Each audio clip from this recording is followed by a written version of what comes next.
El 20 de noviembre de 1995, Sonia Rubio, de 25 años, aparece muerta cerca de Oropesa, Castellón.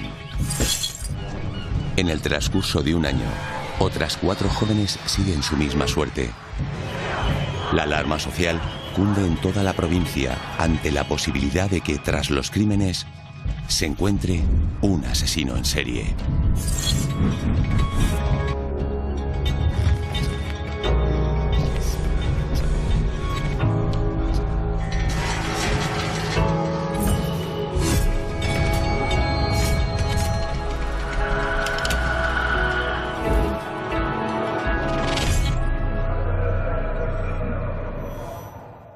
Desde el pasado 2 de julio no se ha vuelto a saber nada de Sonia Rubio, una joven de 25 años de Benicàssim que desapareció cuando se dirigía a su departamento. Sus familiares, sus amigos y sus vecinos tratan como sea de localizarla. Comienza todo con una desaparición de una chica que había venido de Londres ese día, llega al apartamento de sus padres, deja la maleta en la cama sin deshacer y se va con sus amigas de cena. Y no aparece, no vuelve. Entonces sus padres presentan denuncia. El primer gran impacto fue la desaparición de Sonia Rubio. Una chica conocida entre los ambientes de jóvenes de Castellón, de familia conocida. La desaparición no era normal, no tenía ningún sentido. Y creo que todos sabíamos que aquella desaparición no era voluntaria. Cuando desaparece una persona adulta, normalmente en los primeros estadios se piensa que se ha marchado de forma voluntaria. ¿Por qué en el caso de Sonia Rubio, desde el primer momento, la policía sospecha que es una desaparición inquietante? Sonia era una chica normal y corriente. Era una profesora de inglés, de 25 o 26 años, que viene a pasar el verano con su familia. ¿Por qué se va a ir? Es que no había ningún motivo. Ninguno. Pero sobre todo la convicción que tienen los padres de que Sonia Rubio no se hubiera marchado sin haberles avisado. Una noche normal, una noche tranquila, como tantas otras veces que habíamos quedado todas las amigas para salir. Y al acabar de cenar pues fuimos a tomar unas copas pues por varios pubs de aquí de Benicàssim. Después se van a una discoteca que ya no existe en los bajos del Hotel Orange. Y llega un momento que Sonia está cansada. Sonia había venido de viaje, entonces se quería ir a casa. Fuimos a la discoteca Jardines, entramos más que nada por ver si había alguien que nos pudiese acercar a casa. Y como no había nadie, había la gente que había no podía llevarnos a casa, pues nos fuimos andando. Ahí, si te fijas, en los bajos del hotel hay una puerta. Es una discoteca que se llamaba Picasso. De ahí sale Sonia, sale por aquí, va hasta el semáforo con una amiga. La amiga tira dirección Castellón y ella gira dirección Barcelona a sus apartamentos. Esto es de donde ella sale, sobre las 4 de la mañana o así. Y nada, ya fue salir de la discoteca y al llegar a la Gran Avenida, yo me fui en dirección a Castellón y ella en dirección a Benicàssim. Y nada, y la verdad es que lo extraño es que había gente que, aunque es una hora de la tarde, pero vamos, cualquiera que conoce Benicàssim y que vive en la Gran Avenida sabe que hay jaleo a esas horas de la noche por allí. Y no había... nada extraño. Aparte de los testimonios de los amigos, lo que queda muy claro es que la relación de Sonia con sus familiares es muy estrecha y muy buena. Nadie de su entorno entiende qué es lo que ha podido pasar. Sonia hacía lo que normalmente era su rutina, pasear por un lugar amplio, con buena visibilidad, donde pasa mucha gente. Quizás se había subido en el coche de algún extraño, había aceptado una invitación de alguien que no era conocido. Pasan los días, Sonia no aparece, entonces la gente se moviliza. Empiezan las concentraciones y queremos que vuelva Sonia, queremos encontrar a Sonia. Fue cuando empezó la participación ciudadana a moverse así un poco. Viví con mucha intensidad este caso en concreto porque, aparte de ser estudiante de periodismo, aparte de ser mujer, adolescente, mi padre estaba dirigiendo en ese momento la investigación como jefe de la Policía Judicial en Castellón. Se estaba trabajando pues con muchísima cautela, pero bueno, yo sí que veía a mi padre 24 horas volcado en el caso, apenas aparecía por casa. Yo creo que por primera vez, policialmente, se hizo un despliegue de carteles e informativo a nivel europeo e incluso americano tremendo. Utilizamos Interpol, se hicieron miles y miles de carteles en color y todas las personas, el grupo de amigos que viajaba mucho, por todos los aeropuertos iban dejando el cartel de la desaparición de Sonia.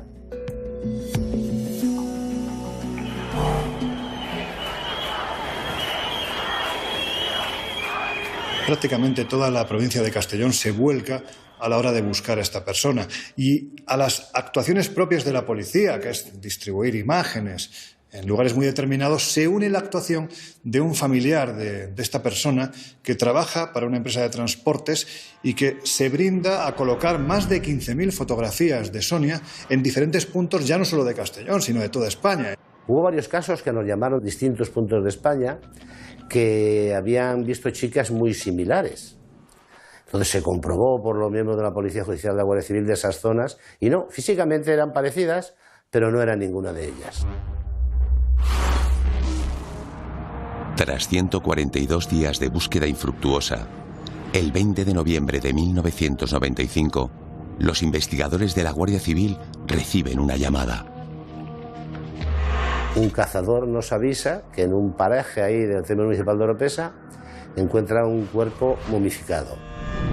Entonces nos temimos lo peor, fuimos a hacer la inspección ocular, se acordó en la zona, se hizo como está estipulado y ya por las prendas y demás, aunque estaba irreconocible, pues sabíamos que era Sonia. Lo que vimos fue pues el cuerpo de una víctima femenina con aparentes signos de violencia.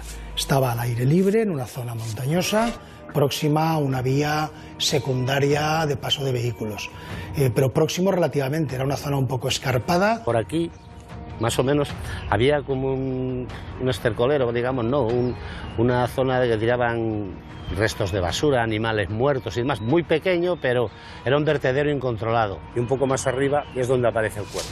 Y eso fue lo que despistó a los perros nuestros cuando estuvimos, porque esta zona la rastreamos buscándola, pero el basurero, al ver animales muertos, los olores y demás, despistó y por eso no encontramos el cuerpo. Lo primero fue la identificación y el proceso. Nosotros iniciamos luego la investigación, que nos costó, considero que un par de días, y nos aportó muchísima información.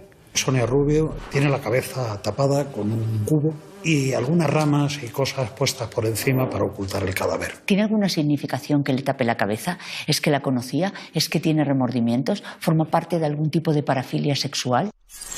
No hubo, como en otros casos se aprecian, indicios de haber sido sometida, torturada, vejada. Había lazos en torno al cuello y una prenda de vestir enrollada en el cuello, que fue lo que provocó la muerte, así como otros elementos dirigidos a la inmovilización de la víctima. La causa fundamental, que es lo determinante, fue lo que llamamos una asfixia mecánica por presión de lazos sobre el cuello, es decir, lo que vulgarmente se habla de estrangulamiento con lazo. En el caso Sonia, en la inspección ocular, hay un detalle que fue fundamental. Sonia tenía la boca cinta aislante. Esa cinta aislante se recoge, se manda a analizar al laboratorio de criminalística y nos dicen que esa medida de cinta no se comercializa en España. Se trata de una cinta que no tiene el ancho habitual, que es de 19 milímetros. En este caso se trata de una cinta que tiene 18 milímetros. Entonces nos tiramos casi un año trabajando con todos los fabricantes de cinta de todo el mundo, una persona concretamente dedicada a eso, y no se fabricaba esa medida. Entonces ahí estábamos perdidos. ¿De dónde ha sacado esta cinta con esta medida? Aquí había 3 escenas. Obviamente la escena donde aparece Sonia no es el lugar donde le han acabado con su vida. Es la escena secundaria, es el lugar donde han abandonado el cadáver. Ha tenido que haber una escena primaria donde el sujeto ha tenido la intimidad suficiente para poder agredirla, matarla y colocarla de esta manera. Y una escena terciaria de tránsito. Eso nos hacía pensar también a los investigadores que tenía que tener un vehículo, porque para dejar ahí a la víctima tenía que haberla podido transportar.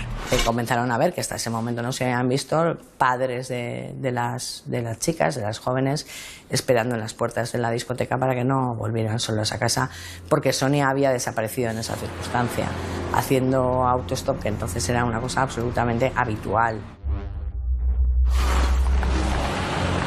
Mientras la Guardia Civil busca al autor del crimen de Sonia, aparecen los cadáveres de otras 3 jóvenes: Natalia Archelós, Francisca Salas y Mercedes Vélez. En pocos días aparecen 3 cadáveres en Borarriu, en un río seco, entre las zarzas. Los operarios del Ayuntamiento de Vila Real pues encuentra primero un cuerpo en muy mal estado, a los 2 o 3 días creo que otro, y a los 2 días otro. Son 3 chicas que tienen un elemento en común. Las 3 son toxicómanas que practican la prostitución para obtener dinero y poder pincharse. Que eran unas chicas que ejercían la prostitución callejera y llevaban desaparecidas unos meses, pero nadie había denunciado su desaparición, eran heroinómanas, eran personas que no estaban vinculadas con la familia, entonces nadie las echaba de menos. Las 3 víctimas mueren por sofocación, aparecen maniatadas con su ropa interior. ¿Estamos ante un patrón conductual de un asesino en serie o son casos que no se pueden conectar? En ese momento nosotros no relacionamos una cosa con la otra.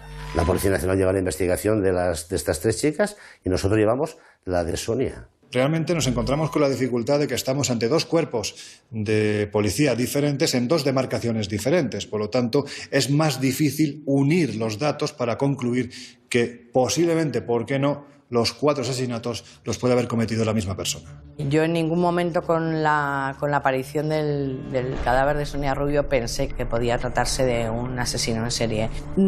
Creo que ni yo ni prácticamente nadie. Los perfiles de mujeres encontradas o cadáveres encontrados eran muy distintos, con lo cual tampoco parecía que hubiera un nexo común. Nada tenía que ver la primera víctima con la segunda en cuanto a fenotipo, aspecto, características. 1 año y medio después de la muerte de Sonia Rubio, la Policía Nacional detiene a un hombre llamado Claudio Alba como presunto autor de las muertes de las 3 prostitutas. ¿Por qué los investigadores fijan la mirada en esta persona y qué les ha llevado a pensar que él puede haber sido el autor de los crímenes? Es usuario frecuente de la prostitución de la zona y le vinculan por una cuestión muy banal. Una de las chicas llevaba una bolsa sobre la cabeza de un supermercado concreto. El registro que se hace en la vivienda de Claudio Alba se encuentran bolsas de este mismo supermercado. Los indicios de los que presume la policía son simplemente que Claudio Alba conocía a una de las chicas, que su vehículo era similar a uno de los vehículos que habitualmente rondaba por la zona y que habían encontrado una bolsa de plástico de un centro comercial. Pero bueno, es una bolsa de un centro comercial, de las que hay millones. Cuando se detuvo a Claudio Alba, la prensa, se volcó. La sociedad también, hay imágenes tremendas de la gente aporreando el furgón policial. La tarde-noche que detienen a Claudio Alba y es llevado a presencia judicial, me encuentro con una persona sumisa, tranquila y además sorprendida, porque no entendía qué hacía allí. Él me contó que durante el último año la Policía Nacional le había llamado en varias ocasiones para tomarle declaración, para colaborar, y él había acudido voluntariamente siempre para prestar colaboración. Pero el perfil de Claudio Alba quedaba todo en un bloque marginal de la sociedad. Era un camionero, unas prostitutas. Esto no tiene nada que ver con la gente normal que vamos por la calle. Yo creo que también se pretendió un poco con eso arrinconarlo e intentar rebajar un poco el miedo que había en Castellón. Claudio fue sometido durante 2 años a todo tipo de exámenes y de pruebas psiquiátricas, desde un electroencefalograma hasta todo tipo de evaluaciones para indagar sobre su vida sexual más íntima. Él en todo momento mantuvo su inocencia. En ningún momento confesó, ni la policía consiguió que confesara, y esa era una circunstancia un poco extraña. A Claudio le mostraron 3 fotografías de las 3 chicas y le dijeron: tú has asesinado a estas 3 chicas.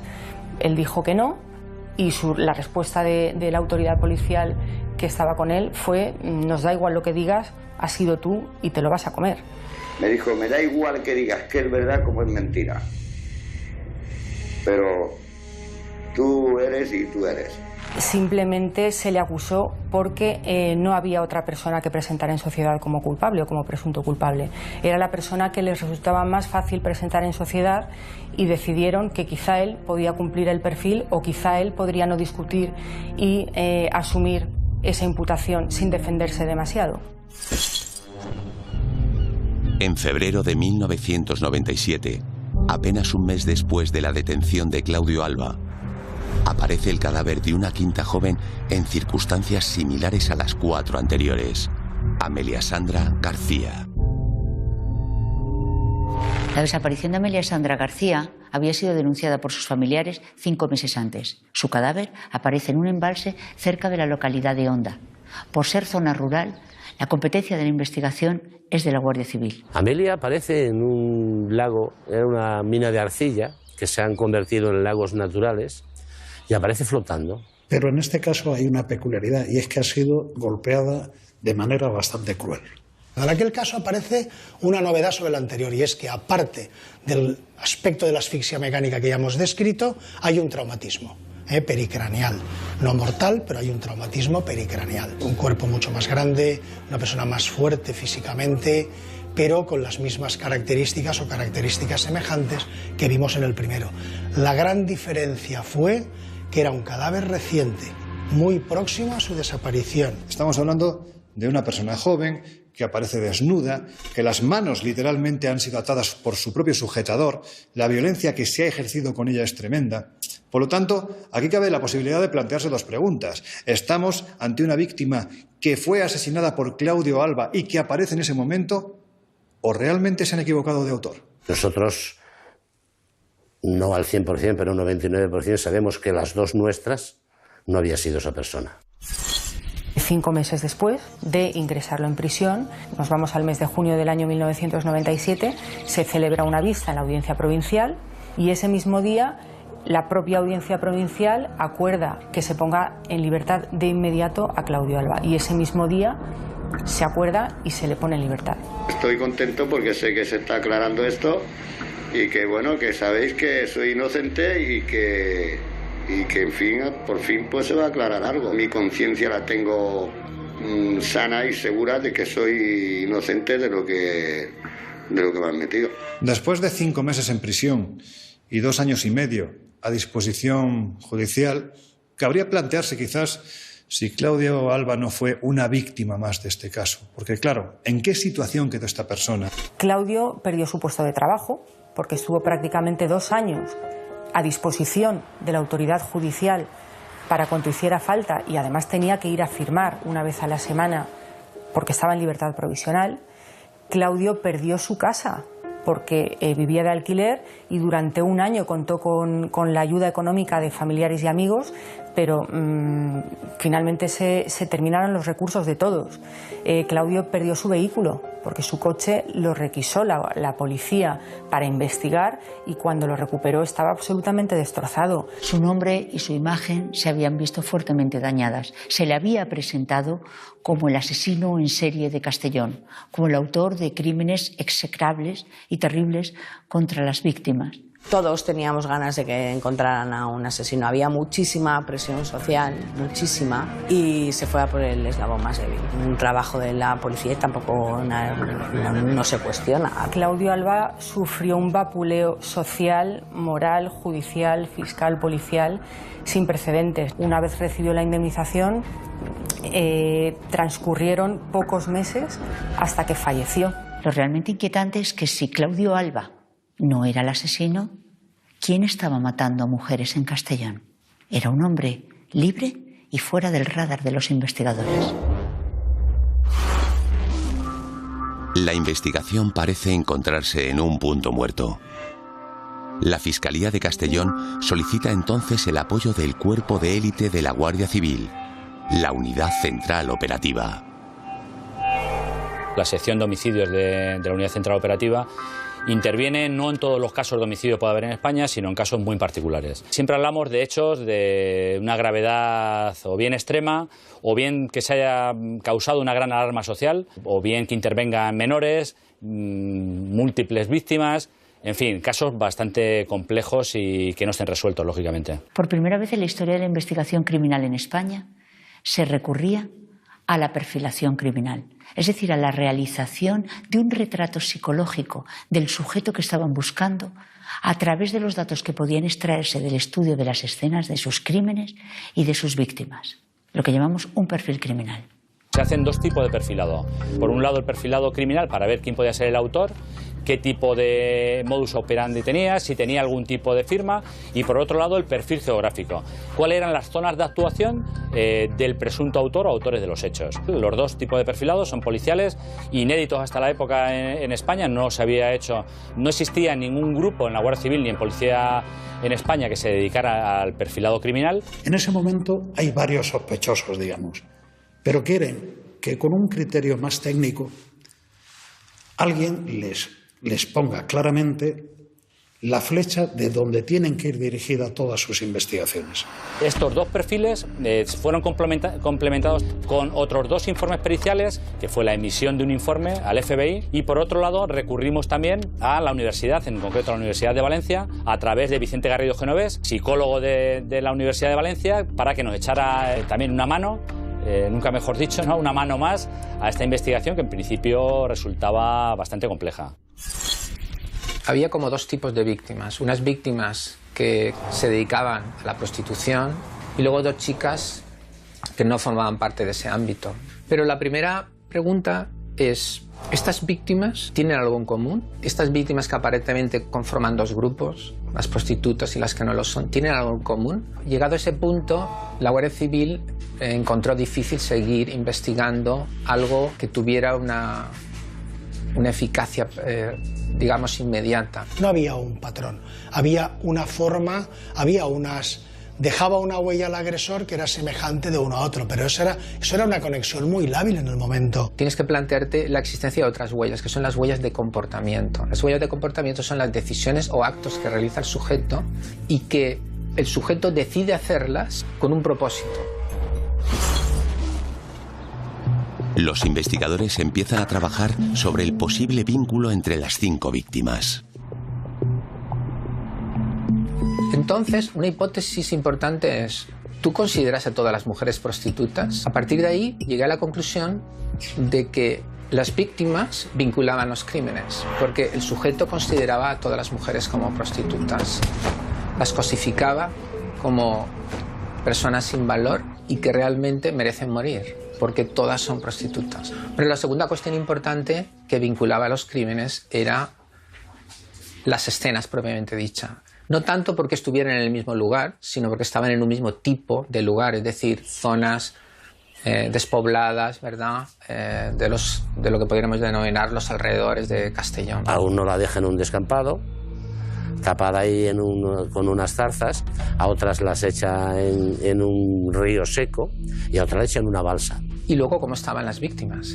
Las víctimas presentaban una serie de características comunes. Estaban todas sometidas a un protocolo o a un ritual de control. Ahí sí que hay elementos ya coincidentes en cuanto a la forma de actuar del presunto agresor. Se utilizaron ropas íntimas de las víctimas para amordazarlas, para maniatarlas y para estrangularlas. Había unos indicios de violencia muy similares. Mueren todas por estrangulación mecánica, todas aparecen desnudas y, bueno, posteriormente tapadas también con objetos personales de ellas. No son objeto de robo ninguna de las víctimas, aparecen con los efectos personales que llevaban, anillos, cadenas. Vicente Garrido realiza el perfil psicológico del prototipo de asesino en serie. De hecho, encaja con lo que estadísticamente es habitual en este tipo de multicidas. Hombre blanco, entre 30 y 35 años, vive solo o con algún familiar, actúa solo y es un sujeto que tiene dificultad para relacionarse con los demás y especialmente con las mujeres. Es muy raro que tú te inicies en una serie de crímenes de una manera tan, entre comillas, perfecta. Si elaboras un perfil, tienes que preguntarte, ¿alguien que comete un primer crimen de manera tan elaborada es un novato en esto?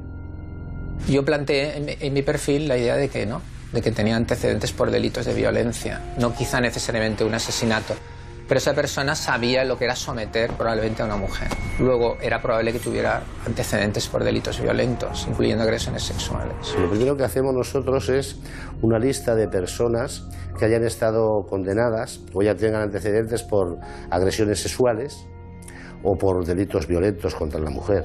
Se centra el foco investigativo sobre una persona, sobre un joven que ya tenía antecedentes por delitos contra la integridad sexual. Años antes había cumplido condena por una violación a una joven en Castellón, y se centra el foco sobre este individuo, Joaquín Ferrandiz Ventura.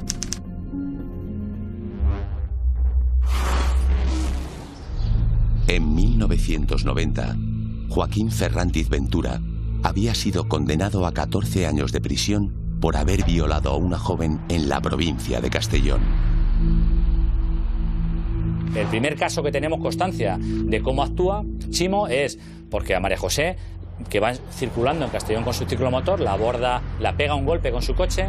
Se ofrece él mismo para llevarla al hospital porque le ha causado unas lesiones, y en realidad lo que hace es la sube en su coche y en vez de ir al hospital la aparta hacia un huerto de naranjos donde la viola. Dentro de las tipologías de violadores, Chimo encajaría, Joaquín Ferrandiz, en el campo de los que buscan poder. Los poderosos son sujetos que en el fondo tienen baja autoestima y a través del control y la dominación de la víctima obtienen nutrir, subir esa autoestima que tienen tan mermada. Él nunca reconoce ni ante su familia, ni ante los funcionarios, ni en el juicio que se celebra al respecto, que él pueda haber sido el autor de una agresión sexual hacia una joven. Durante los años que está ingresado en prisión solamente se relaciona con funcionarios. Él se dedica a la lectura, a jugar al ajedrez, no se relaciona con lo que él, bueno, bajo su punto de vista son gente inferior a él, son delincuentes. Él no se considera un delincuente, él no es chusma. Hay que decir que de una condena de 14 años, él tan solo cumple 5. Y es curioso cómo 3 meses después de que él salga a la calle por buen comportamiento, en fin, pues con los beneficios penitenciarios que podía tener una persona como él, se empiezan a producir los crímenes en su contexto geográfico. ¿Es casualidad? ¿O es que Chimo ha aprendido la lección y ha vuelto a actuar, pero esta vez no va a dejar a ningún testigo con vida?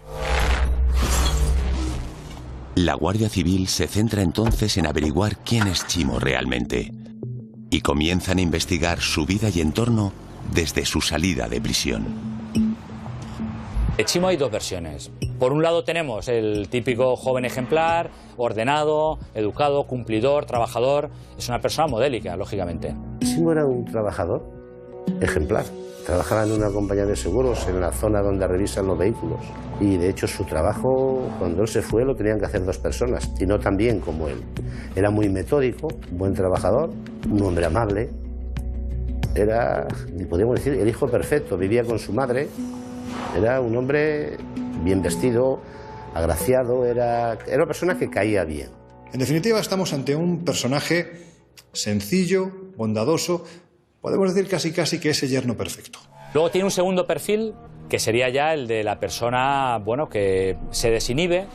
¿Dónde se ve? Pues cuando se mueve en ambientes donde no le conocen, cuando intenta abusar y prevalecer superiormente, con superioridad sobre determinadas mujeres que no le conocen, cuando se relaciona con terceros que no le conocen.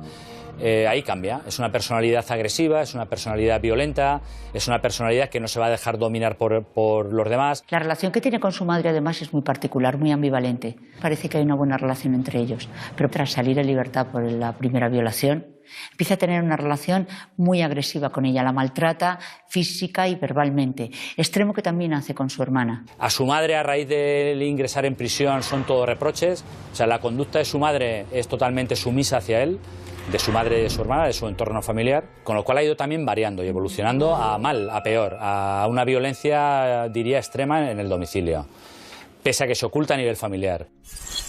Llevar esa doble vida no es fácil. No doble personalidad, doble vida. No es nada fácil. ¿Por qué? Porque tienes que ser capaz de disociar, de separar los actos de violencia extrema de lo que es una vida donde tú aparentemente eres una buena persona. Eso solo lo puedes hacer si tus emociones morales, la empatía, la compasión, la responsabilidad, la lealtad, el sentido de justicia, el compañerismo, etcétera, están neutralizadas. El psicópata se caracteriza justamente porque está alienado de lo que podríamos denominar la comunidad moral. Él entiende la norma ética, pero no le afecta. Y a partir de ahí vemos que en los periodos en los que ha tenido una relación estable, sentimental, con jóvenes de su entorno, no ha habido ninguna víctima, ninguna desaparecida, no se han cometido ningún homicidio en Castellón, en el entorno en el que él se mueve. En el momento que él ha tenido alguna ruptura sentimental, que no ha tenido pareja estable, pues se ve que ahí, bueno, empieza a frecuentar otra vez la prostitución y sí que hay víctimas, como es en el caso de las 4 o 5 víctimas. En febrero de 1998, Joaquín Ferrandiz protagoniza un episodio que hace saltar todas las alarmas. Llega un momento que comete un error y ya sabíamos que lo teníamos. El error pues fue que desde una discoteca aquí de Castellón siguió una chica, la abordó sola sobre las 6, 7 de la mañana, la aborda, intenta introducirla en su vehículo, porque él les apretaba el cuello hasta que perdían la consciencia. La chica estuvo a punto de quedarse inconsciente. Hay un vecino que oye voces, oye gritos, va en auxilio de esta joven. Entonces es cuando encuentran a Ferrandiz con esta chica, que la tenía en el coche ya prácticamente inconsciente. ¿Y qué pasa? ¿Qué pasa? Dice, entonces él sale y le dice, no, es que es mi novia, me ha puesto los cuernos, estamos discutiendo, no sé qué, no sé cuánto. Llaman a la policía interviene, lógicamente. La joven tiene muy claro que no tiene ningún contacto ni ninguna relación con Chimo y a partir de ahí sí que se pone ya el objetivo sobre esta persona. El agresor, como es consciente de que tiene antecedentes y que pueden dar con él, decide ser proactivo y se presenta en la comisaría para preguntar si ha sido denunciado por su exnovia porque ha tenido con ella una cierta pelea. Él es muy hábil. Él se presenta en comisaría, le dice lo que ha pasado, una discusión con su novia, pues en vano, aquí no hay ninguna denuncia, puedes ir, y se va.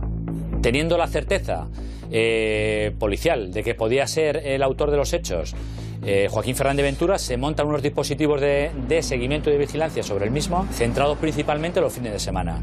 Y muy especialmente cuando él se quedaba solo, porque él salía con los amigos, pero llegaba un momento que se desvinculaba de los amigos. Entonces esos momentos para nosotros eran elementos de tensión porque pensábamos que podía agredir a alguna otra joven y lógicamente no podíamos permitir que hubiera ni mucho menos una agresión sexual y mucho menos todavía que se pudiera cometer un homicidio por una imprudencia policial. A partir de ahí es cuando nos pegamos a su lado las 24 horas del día. No lo dejábamos, él no lo sabía. Pero entonces nosotros estábamos a su lado porque teníamos miedo que repitiese o estábamos convencidos de que iba a repetir. El 12 de julio de 1998, los agentes son testigos de un nuevo intento de asalto a una joven por parte de Chimo.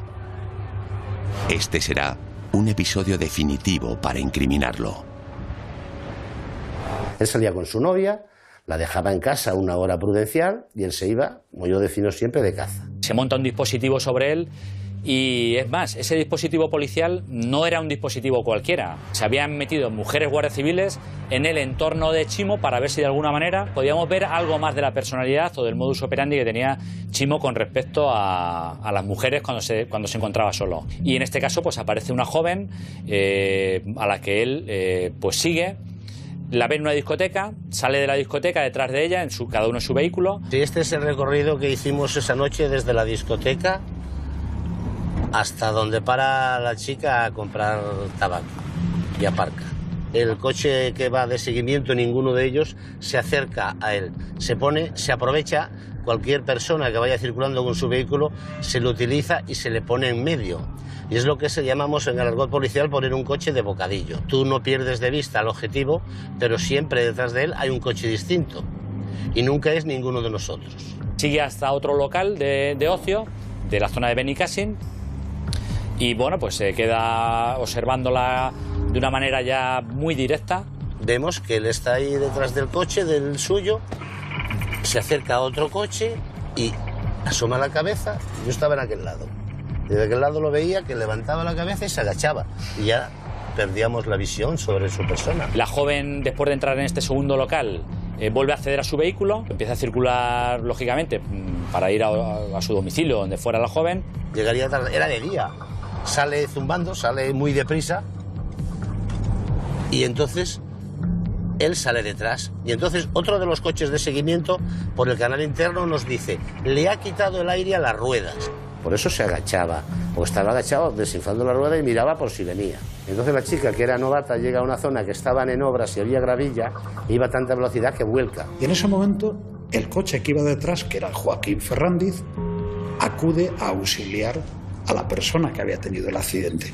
Era su modus operandi: provocar un accidente y salir de pronto a ayudar a la víctima. La mete en su coche y se la llevaría para abusar de ella. Pero en esta ocasión, el coche que va detrás de Joaquín Ferrandiz es la Guardia Civil, que le están vigilando. Hay un agente del equipo de seguimiento que llega a introducirse en el vehículo de Chimo y se dirigen en el vehículo de Chimo, la víctima, Chimo conduciendo, y un agente de la Guardia Civil hasta el hospital de Castellón, donde es asistida.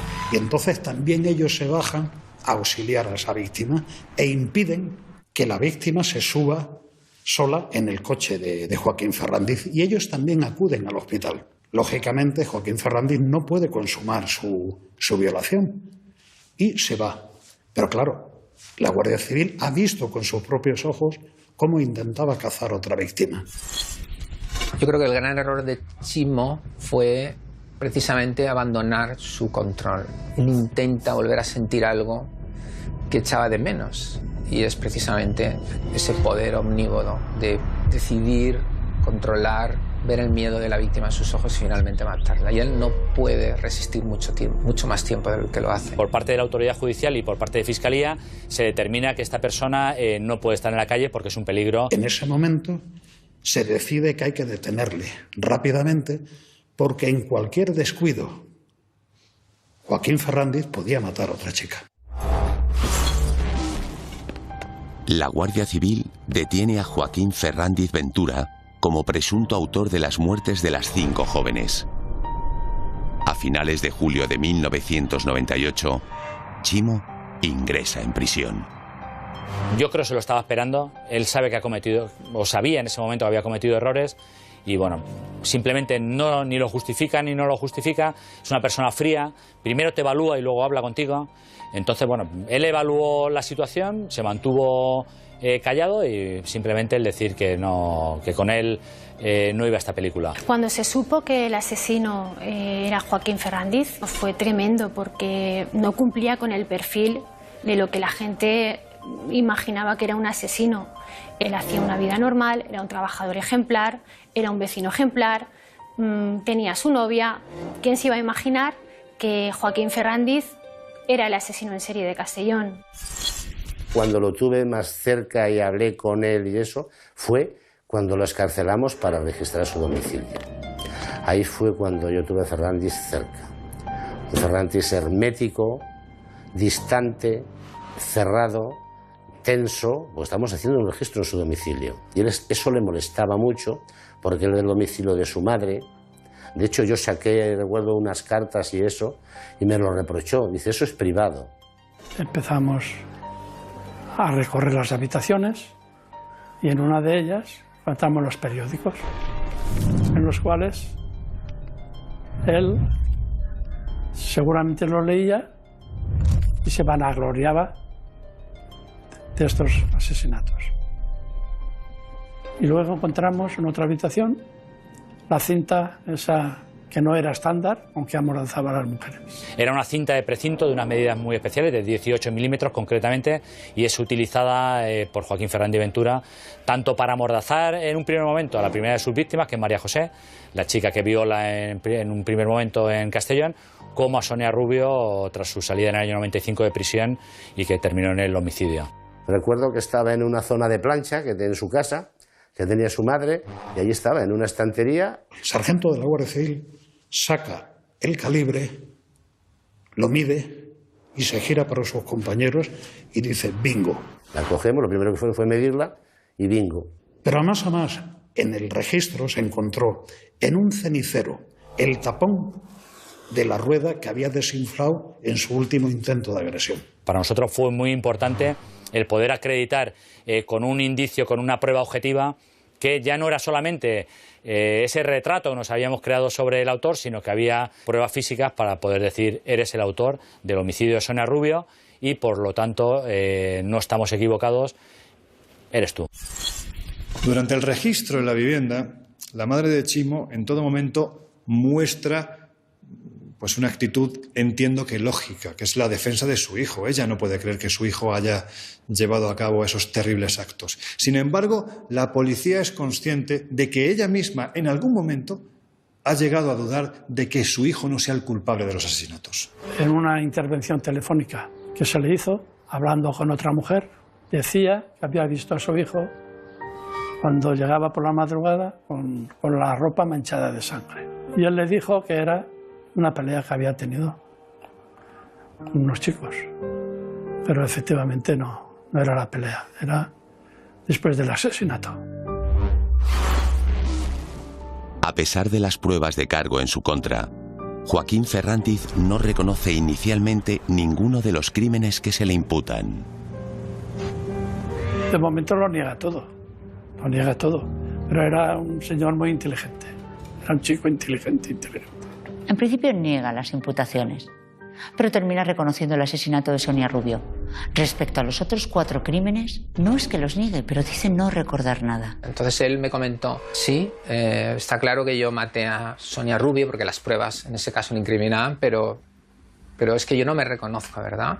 También dicen que he podido matar a otras, pero no recuerdo nada. Y yo le ofrezco una especie de estrategia. Le digo, mira, si es verdad que tú tienes amnesia, te explico que hay un sistema para ir intentando recordar si de verdad él había sido autor de los otros crímenes. Entonces le planteé diferentes ejercicios memorísticos. La labor de la Guardia Civil y por supuesto también del criminólogo van atando cabos, van uniendo a esos eslabones que hasta ese momento han estado inconexos, ¿no?, en esta larga cadena de crímenes. Y finalmente, acorralado, Chimo no tiene más remedio que reconocer que él ha sido el culpable, el causante de estos 5 asesinatos. Cuando yo volví a verle, él me decía, mira, he recordado tal crimen, y he recordado este otro crimen, ¿verdad? Entonces él recordó, entre comillas, los otros crímenes. Joaquín Ferrandiz no se derrumbó nunca. Él siempre mantuvo su compostura. Y él contaba hasta donde quería contar. No es que sea una persona que se derrumbe y te lo cuenta todo, no. Él iba por fascículos. En Castellón, la confesión de un detenido ha permitido esclarecer 5 asesinatos, los de 5 mujeres, en los 2 últimos años. La policía judicial dice que tiene la personalidad de un psicópata. Tras lograr la confesión de Joaquín Ferrandiz, la Guardia Civil realiza con él la reconstrucción de cada uno de los 5 crímenes. Nos va llevando a los lugares donde se han cometido estos hechos, los hechos investigados, todos los hechos investigados, relata el modus operandi de cómo han podido suceder, lo va explicando, va describiendo el porqué de cada víctima, el por qué ha hecho determinadas cosas, y sí que es cierto que evoluciona de tal manera que incluso llega a destruir las huellas dactilares de la última de sus víctimas para que no se le identifique. ¿Para qué le machacas los dedos si sabes que igual la vamos a identificar? Dice, yo eso no lo he hecho. Digo, hombre, entonces, ¿quién se lo ha hecho? Entonces me dice, bueno, yo la llevé arrastrando. A lo mejor fue con el arrastre, se pudieron los dedos dañar. Digo, no, porque los dedos están así. Y estos estaban machacados uno por uno. Vamos, él evitaba siempre la crueldad. Eso nunca lo va a reconocer. Sí que tiene un contacto previo con todas sus víctimas. En el caso de las prostitutas de Borarriu, las conoce porque es una persona que frecuenta de forma habitual la prostitución callejera. La 5ª víctima, que sería Amelia Sandra, también tiene una relación de moverse en las mismas zonas, los mismos pubs, y Sonia Rubio Rufat tenía amigos en común y conocidos en común que eran también conocidos y frecuentados por Joaquín Ferrandiz Ventura, en concreto en el barrio de Sequiol de Castellón. Ferrandiz acaba declarando lo que ocurre aquella terrible noche con Sonia Rubio, cómo la aborda, cómo la asesina, siempre partiendo de un previo, y es que él se acerca con la intención de auxiliar a esta chica, de ofrecerse para llevarla a su casa, y lo que resulta sorprendente es que en un momento determinado Sonia Rubio se acabará fiando de él. Eso fue el problema de Sonia. Bajaba a comprar tabaco a un pub, veía ahí a un chico agraciado, agradable, a lo mejor algún día hasta hablarían algo entre ellos, y se creía que era un conocido, que era de confianza, y era un asesino suelto.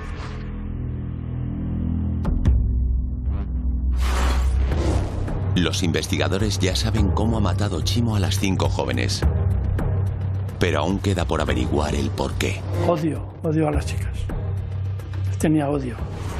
Tenía una malversión encima de él, algo extraordinario. Chimo desde joven, 15, 16 años, escribía a menudo en sus diarios y reflejaba en ellos su ira y su frustración con muchas de las mujeres que le rechazaban. Esto posteriormente lo va a trasladar a sus actos criminales. Él es simplemente como un trofeo, el llegar a una mujer, el poder conseguirla y el poder dominarla. Si es rechazado por esta mujer, en sus diarios, y estoy hablando de una edad bastante temprana, de la adolescencia, para él es lo peor que le ha podido pasar en el mundo. ¿Por qué mataba a Chimo? Primero porque es un psicópata. Y quizás disfruta cuando la mujer se muere en ese último momento, pues él es cuando siente una satisfacción tremenda, un descanso. Como lo dijo en el caso de Sonia, dice que cuando ella dejó de respirar, él sintió una paz infinita. Yo creo que la historia de Chimo, su gran relato oculto, ¿verdad?, es la de otros muchos asesinos en serie. Y es la insatisfacción que le producía una vida convencional. Iba por la calle en el coche y iba siempre buscando, con la cabeza alta, siempre buscando a la víctima, mirando a ver dónde podía atacar. Si tú vives en un ambiente, digamos, ordinario, una vía que tienes es sentir un poder extraordinario, una fantasía donde la dominación del otro te proporciona una satisfacción egocéntrica brutal. Él tiene una relación con las mujeres como de dominación. Es una satisfacción emocionalmente perversa, pero a ti te produce una vida distinta, aunque sea durante unas pocas horas, que es el momento en el que tú, pues desde que ves a la víctima hasta que finalmente la abandonas. Pero uno tiene que pensar la de horas o días a lo largo del tiempo que una persona puede dedicar a fantasear sobre esto. El 24 de noviembre de 1999, más de 4 años después del asesinato de Sonia Rubio, comienza el juicio contra Joaquín Ferrándiz Ventura. Fue un juicio con muchísima expectación mediática. El caso obviamente había despertado el interés de todos los medios de comunicación, también de la sociedad, por aquello del morbo que les daba el ver sentado en el banquillo al entonces todavía presunto autor de esas 5 muertes de las que se les acusaba. En un año que se cometan 5 asesinatos en una ciudad pequeña como Castellón, eso fue tremendo para nuestra sociedad, para los castellonenses fue tremendo. Durante las sesiones del juicio, Joaquín Ferrándiz va con gafas de sol, se cubre el rostro con las manos y apenas da señal alguna de tener alguna empatía o relación emocional con lo que está ocurriendo a su alrededor. Parece que nada va con él. Estoy de acuerdo con la afirmación de hechos de la defensa y no voy a contestar a más preguntas. Cuando nosotros entrábamos en la sala, él ya estaba en la sala, siempre con la misma posición, con los codos apoyados en las rodillas, con la cabeza agacha. Uno de los momentos clave y seguramente más duro para Joaquín Ferrándiz en este juicio fue la declaración de aquella joven que fue salvada in extremis por un vecino que esperaba a su hija. Esta declaración se produjo detrás de un biombo para preservar la identidad de la agredida y fue clave. ¿Por qué? Pues porque esta persona no solo contó lo sucedido, sino que además reconoció en la figura de Chimo al culpable de aquella agresión. Me apareció de entre 2 coches un individuo que intentó taparme la boca y yo empecé a gritar. Un momentito, ¿el individuo ese era el acusado? Sí.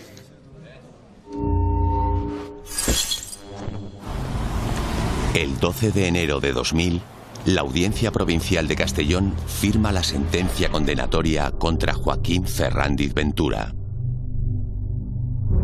Ya hay sentencia en el juicio por el asesinato de 5 mujeres en Castellón. El acusado, Joaquín Ferrándiz, ha sido condenado a 69 años de cárcel. Además, tendrá que pagar 100 millones de pesetas a los familiares de las víctimas. Por desgracia, el desenmascararlo se tardó unos años y costó la vida a 5 personas. Pero no hay que tener miedo. Hay fórmulas y habrá controles. Pero si una persona cumple su condena, tiene que salir. Nos guste más o nos guste menos. Yo creo que potencialmente Chimo puede ser un peligro si no está controlado de algún modo. No sé cómo, no sé si somos capaces de controlar a una persona las 24 horas del día. La experiencia que tengo es que vuelven a salir de prisión y vuelven a reincidir con la misma contundencia y gravedad que lo han hecho años antes. Si yo tuviera que apostar apostaría no mucho dinero, pero apostaría algo a que él, desde luego, en España él no reincidiría. Ahora, se va a Sudamérica, se va a África. Bueno, eso es otra historia, porque ahí nadie le conoce. Lo que nunca olvidaré de las veces que yo he hablado con él, que han sido unas cuantas, la normalidad. No podía ser una conversación tan normal. Es que te daban ganas de dejarlo andar, vete para casa. Eso es lo más preocupante de ese hombre, la normalidad. ¿Tiene la sociedad que aceptar un desafío de esta naturaleza? De que pueda o no pueda hacerlo. ¿Tenemos alguna garantía de que no lo va a volver a hacer? Joaquín Ferrandiz permanece encarcelado en el penal de máxima seguridad de Herrera de la Mancha, en Ciudad Real. Lleva 20 años entre rejas. En todo este tiempo no ha solicitado ningún permiso penitenciario. Su salida de prisión está prevista para el año 2023.